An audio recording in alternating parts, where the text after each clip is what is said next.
Money can only buy presence.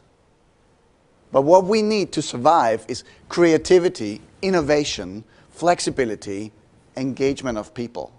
People who want to work in our companies with passion and power.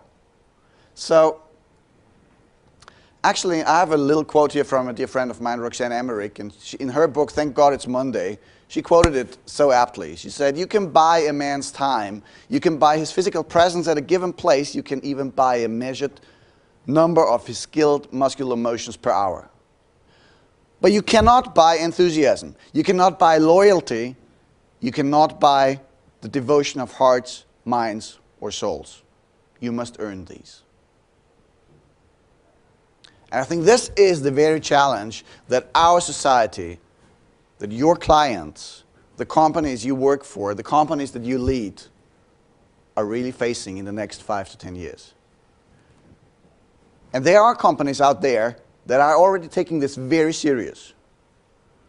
The implication of raising the level of highly engaged people in our organizations, this is tremendous. There's so much potential there. And especially if it will become harder and harder to really scout for talent, to bring people in who are talented. We have to work with the people at our staff that are already in our organizations to empower them to really become leaders on their own accord. And that's where our program, Moving Mountains Together, comes in. Actually, a few years ago, I've spoken at an association meeting for the textile industry, and I opened the day with this talk, and right next after me was a guy from a company who had won the Great Place to Work in Germany for 5 times in a row. And it really humbled me that he said, well, we didn't have Mr. Laschkolnig to tell us what to do. We had to come up with our own solutions. But that's exactly what they had done. So that's pretty impressive. And you know, actually, this program, Moving Mountains Together, comes from school. I'm the Austrian representative of the International Council for Self-Esteem. And the principles that the council found, what makes a great place at school in an educational system, what gives students the empowerment to become people that live a life of their own accord, of their own values, with self-determination. These principles apply to the workplace similarly and equally as well. Belonging. Only if I have security in place and I have my identity in place, only that I know that I'm safe and it's okay to be there, I can establish who I am and what I want to do.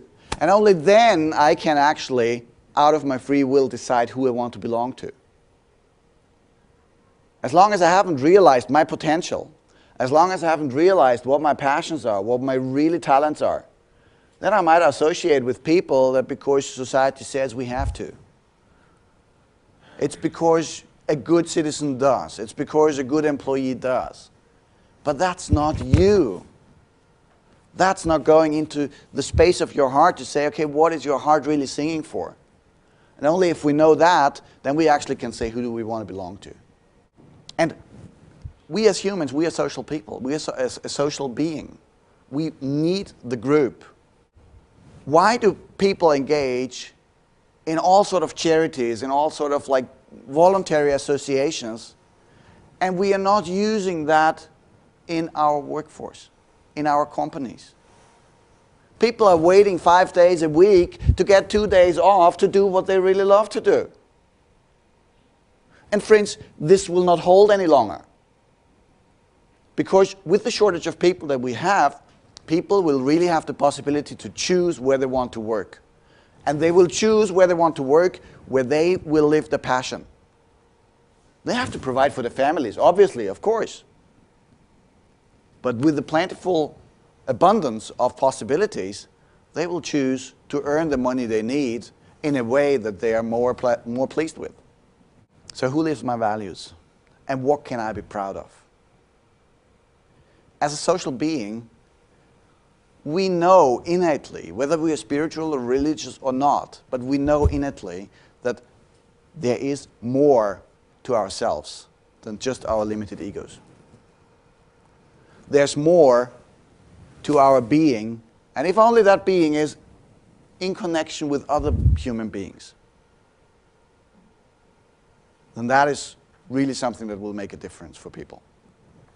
Only if we have security, only if we have identity and belonging, then we can buy into vision and purpose where we actually want to go with our lives, with our professional lives at the company, and with our companies. And then we need still the competence to actually make it happen. In this sense, if these 5 steps are implemented, you will increase the threshold to lose your employees or to retain your employees manifold, and you'll have a workforce that will have fun doing it and will have fun creating extraordinary results. Thank you very much.